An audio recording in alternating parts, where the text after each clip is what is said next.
The Gilded Age was comprised of economic growth from Reconstruction, yet there are some things that failed to change. Segregation was prominent from 1877 to mid-1900s. It devastated the spirit of Reconstruction, the time when America was rebuilding itself to put away the rough past. Cases that were unjust, laws that were biased, and unsupportive people all shaped the Gilded Age. Although there was so many resistance toward equality, some rose and fought for what was right. Prejudices continued to persist following Reconstruction and into the Gilded Age, despite all the states being required to ratify the 14th and 15th Amendments. The amendments granted rights and the ability to vote for all males, regardless of race. This in turn created drastic acts against the advancement of African Americans. The most retaliation took place in the South, where many tried to prohibit employing blacks or granting them legal rights. Private groups such as the KKK arose to target African Americans, committing countless lynchings and in effect creating feelings of brutality and fear. Communities separated by race appeared, and laws of state legislators limited rights of African Americans, giving them inadequate representation. African Americans rarely had a means of education and were prohibited to attend the same schools as whites.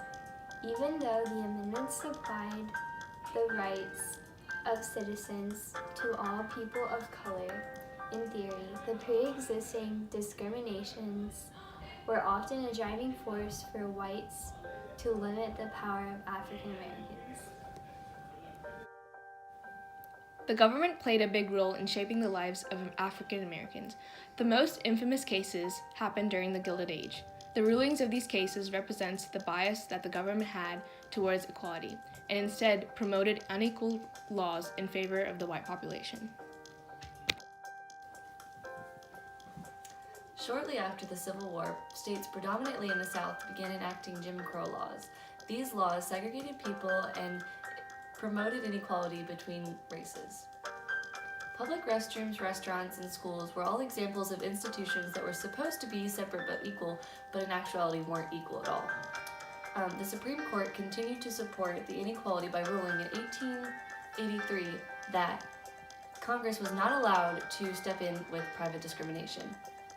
Plessy v. Ferguson was another Supreme Court ruling in 1896 that stated institutions were separate but equal, justifying segregation despite the fact that white institutions were supplied with better facilities.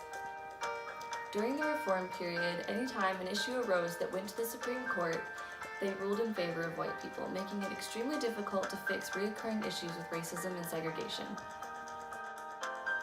Among the unfortunate events that happened during the Gilded Age, some rose to power to defend and promote equality. Going against the government and the majority was risky, yet they successfully made a change through speeches, education, and reform movements. The NAACP was the National Association for the Advancement of Colored People, led by Du Bois, Ovington, and Story. Du Bois was the first black man to get a PhD from Harvard. He was also an author, teacher, and a strong advocate for equal rights. Booker T. Washington was also an advocate for equal rights. He was an educator, author, and advisor to presidents. Between 1890 and 1915, he was the dominant leader in the African American community. Between 1881 and 1910, the grand fountain of the United Order of True Reformers was an African American organization that became the biggest African American business enterprise in the United States. It was founded by William Washington Brown, a former slave, veteran of the Union Army, teacher, and Methodist minister. With the rise of African American banks, African Americans could get loans, purchase homes, and start businesses. Ida B. Wells was a woman leader in the civil rights movement. She was an African American journalist, newspaper editor, suffragist, sociologist, and feminist. The Gilded Age was a time of unjust inequality. Laws, people, and certain events fueled racism and segregation. What seemed to have been reconstructed was actually unchanged. Times were rough in terms of segregation while the economy boomed and politics rose. Today, We, fortunately, live in an undivided society. We address the matters of the past, along with advancing ourselves from past decisions. The events that took place during the Gilded Age have certainly shaped our views in society in a positive way.